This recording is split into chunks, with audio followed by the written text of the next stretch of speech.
Hello all, welcome back to channel. నా channel మీరు first time చూసినట్లయితే లైక్ చేయండి, షేర్ చేయండి, సబ్స్క్రైబ్ చేసుకోండి. చాలామంది వీడియోస్ చూస్తున్నారు కానీ లైక్ చేయడం లేదు, సబ్స్క్రైబ్ చేసుకోవడం లేదు. మీరు బెల్ ఐకాన్ యాక్టివేట్ చేసుకుంటే నేను పోస్ట్ చేసే ప్రతి వీడియో మీకు అనేది నోటిఫికేషన్ అనేది వస్తుంది. ఈరోజు వీడియో వచ్చేసి రెసిన్ ఆర్ట్. చాలా కాస్ట్ ఉంది అసలు రెసిన్ కిట్ అనేది, కానీ నేను జస్ట్ మీషోలో 500కే తీసుకున్నాను. ఈ ప్రోడక్ట్ లింక్ కూడా నేను ఈ కింద డిస్క్రిప్షన్లో ఇస్తాను. చాలా మీరు చెక్ చేసుకోండి. ఆన్లైన్లో రెసిన్ కిట్ అంటే స్టార్టింగే 400-500 ఉంది. జస్ట్ ఒక మౌల్డ్ రెసిన్ అంతే. కాకపోతే ఇందులో నాకు ఈ చైన్కి సంబంధించి ఆల్ఫాబెట్స్, ఈ కిట్లో నాకు ఆల్ఫాబెట్స్ అనేది ఒకటి వచ్చింది, మౌల్డ్స్ అనేవి 2 వచ్చాయి, ఇంకొకటి ఇయర్ రింగ్స్. ఇది మనం పెండెంట్ లాగా కూడా యూజ్ చేసుకోవచ్చు, ఇయర్ రింగ్స్ లాగా కూడా యూజ్ చేసుకోవచ్చు.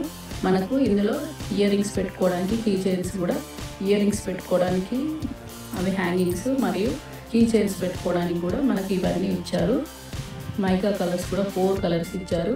అందులో రెసిన్లో ఇలా హైలైట్ చేయడానికి ఇలా షైనింగ్ బాక్సెస్ కూడా 6 బాక్సెస్ ఇచ్చారు. కిట్ మాత్రం చాలా వర్త్. ఎక్కడైనా వేరే ఆన్లైన్ ప్లాట్ఫామ్లో చూడండి 800-900 ఉంది, కానీ మీషోలో జస్ట్ 500కే అవైలబుల్లో ఉంది. ఇది నేను డిస్క్రిప్షన్లో లింక్ ఇస్తాను, ఒకసారి చూడండి. నేను మీకు ఇష్టమైన వాళ్ళకి మన చేతులతో మనం ఓన్గా క్రియేట్ చేసి గిఫ్ట్ ఇస్తే అది వేరేగా ఉంటుంది. అందుకే నేను చేయాలని అనుకున్నాను. ఆల్రెడీ చాలా వీడియోస్ చూశాను, అసలు ఫస్ట్ టైం ట్రై చేశాను. ఇంత బాగా వస్తుందో అస్సలు ఊహించలేదు.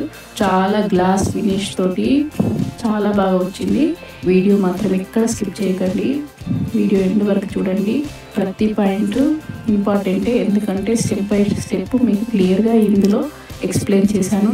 ఏ మిస్టేక్ చేసినా కూడా రెసిన్ అనేది పాడవుతుంది. చాలా నీట్గా వచ్చింది, చాలా గ్లాస్ ఫినిష్ తోటి వచ్చింది. ఆన్లైన్లో చూస్తే చాలా అంటే చాలా ప్రైజెస్ అనేవి ఉన్నాయి రెసిన్ ఆర్ట్ కిట్స్. ఇవి మనం ఓన్గా చేసుకుంటే, మనం ఇలాంటి ఒక కిట్ తెచ్చుకున్నామంటే చాలా రెసిన్స్ అనేవి మనం తయారు చేసుకోవచ్చు. చాలా ఈజీగా ఉంటుంది. వీడియో మాత్రం ఎక్కడ స్కిప్ చేయకండి, ఎండ్ వరకు చూడండి. ఇది జస్ట్ 2:1 రేషియోలో మనం దీన్ని కలపాలి. ఎందుకంటే ఎగ్జాక్ట్ 2:1 రేషియోలోనే ఉండాలి. కొంచెం అటు ఇటు అయినా కూడా ఈ రెసిన్ అనేది కరెక్ట్గా రాదు, విరిగిపోతుంది, లేకపోతే బబుల్స్ ఫామ్ అయ్యే అవకాశం ఉంది.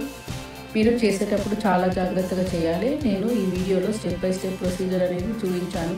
నా దగ్గర కంపల్సరీ మెజర్ అనేది కావాలి, కాకపోతే నా దగ్గర ప్రజెంట్ వెయింగ్ మిషన్ లేదు. కాబట్టి నేను జస్ట్ ఒక క్యాప్ తీసుకొని ఆ క్యాప్లో ఎంతైతే 2 పార్ట్స్ ఆఫ్ రెసిన్ తీసుకున్నానో జస్ట్ 1 పార్ట్ హార్డ్నర్ తీసుకున్నాను.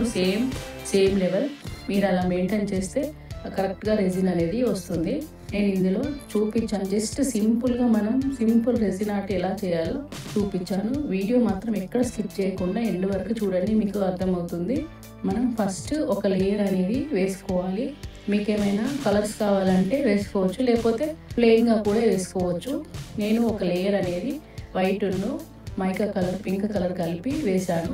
దీన్ని ఒక 6 అవర్స్ ఉంచితే కానీ మనం సెకండ్ లేయర్ అనేది వేయలేము. ఎందుకే ఫస్ట్ మనం డీటెయిలింగ్ ఇవ్వాలంటే ఇబ్బంది అవుతుంది. సో మనం ఏంటంటే ఫస్ట్ ఒక లేయర్ అనేది వేసుకున్న తర్వాత ఒక 6 అవర్స్ తర్వాత ఒక పైన కొంచెం లేయర్ పూర్తిగా డ్రై కాదు, కాకపోతే మామూలుగా డ్రై అయి ఉంటుంది, దాని మీద మనం సెకండ్ లేయర్ వేయచ్చు. అదొక తీసుకోవాలి. బబుల్స్ 5 మినిట్స్ మాత్రం కంపల్సరీ మిక్సింగ్ చేయాలి, లేకపోతే అవి రెసిన్ కరెక్ట్గా హార్డ్నర్ తోటి కలవదు. సో మీకు రెసిన్ కూడా పాడయ్యే ఛాన్స్ ఉంటుంది. బబుల్స్ కూడా ఫామ్ కాకుండా చూసుకోవాలి. నాకైతే ఏ బబుల్స్ కలిపినప్పుడు చిన్న చిన్న బబుల్స్ వచ్చినాయి, కానీ తర్వాత మొత్తం వెళ్ళిపోయాయి. నేను ఇక్కడ చిన్న మిస్టేక్ చేశాను. ఏంటంటే రెసిన్ కలిపిన తర్వాత దాన్ని కదపద్దు, కాకపోతే నేను తీసి పక్కకు పెట్టినప్పుడు నేను దాని మీద ఇట్లా మెరుపు హైలైటింగ్ ఇచ్చిందంతా దగ్గరికి వచ్చేసింది. ఫస్ట్ నేను అంతా స్ప్రెడ్ చేశాను, కానీ అలా పక్కకు జరిపేసరికి రెడ్ మొత్తం దగ్గరికి వచ్చేసింది. అదొక మిస్టేక్ అయింది. మీరు ఎక్కడ పక్కకి సైడ్కి పెట్టాలనుకున్నారో అక్కడే పెట్టి ఈ రెసిన్ ఆర్ట్ అనేది చేయండి. దాని మీద కవరింగ్ మాత్రం చాలా ఇంపార్టెంట్, ఎందుకంటే ఎలాంటి డస్ట్ పార్టికల్స్ పడకుండా మనం కవర్ మాత్రం చేయాలి. ఇలా నేను ఇంట్లో ఉన్న వాటితోటి నా దగ్గర ప్రింటెడ్ ఆల్ఫాబెట్స్ లేవు కాబట్టి నేను ఇలా గోల్డ్తో నేనేం రాయాలనుకుంటున్నా అవి రాశాను. మళ్ళీ హ్యాపీ బర్త్డే అనేది మన కేక్స్ పైన వస్తుంది కదా, దాన్ని కట్ చేసి ఇలా గోల్డ్తో కవరింగ్ చేశాను, ఎందుకంటే అందులో ఫిక్స్ చేయడానికి నా దగ్గర ఉన్న వాటితోనే ఈ రెసిన్ ఆర్ట్ అనేది చేశాను. ఎలా ఉందో కామెంట్ చేయండి. ఎదుటి వాళ్ళు మనకి ఎంత ఇష్టం ఉందో తెలుసుకోవాలంటే మనం చేసే ఎఫర్ట్స్ అనేది తెలుస్తుంది. నేను దాన్ని చాలా స్పెషల్గా వాళ్ళకి ఇవ్వాలని అనుకున్నాను, అందుకే నేనే ఓన్గా తయారు చేశాను. ఎలా ఉందో కామెంట్ చేయడం మాత్రం అస్సలు మర్చిపోవద్దు. ఇక వీడియో చూడండి. ఇది కంప్లీట్ సెకండ్ లేయర్ మాత్రం ఇప్పుడు అయిపోయిన తర్వాత ఈ లెటర్స్, ఈ హ్యాపీ బర్త్డే అనేది ఇందులో జస్ట్ దానికి అలా పెట్టేసి మళ్ళీ సేమ్ ప్రొసీజర్ 2:1 రేషియోలో దాన్ని కలపాలి. కలిపేటప్పుడు ఇలా సెకండ్ లేయర్ కూడా వేసుకున్న తర్వాత 24 అవర్స్ వెయిట్ చేయాలి. 12 అవర్స్కి డ్రై కాదు, పైన డ్రై అయినా కూడా లోపల డ్రై అనేది కాదు. సో మీరేంటంటే 24 అవర్స్ తర్వాతనే ఈ మౌల్డ్ నుంచి మీరు తీయాలి. ఓకేనా? ఈ వీడియో ఎలా ఉందో మీరు మాత్రం అస్సలు కామెంట్ చేయడం మర్చిపోవద్దు. Thank you. నా ఛానల్ని ఫస్ట్ టైం చూసినట్లయితే లైక్ చేయండి, షేర్ చేయండి, సబ్స్క్రైబ్ చేసుకోండి.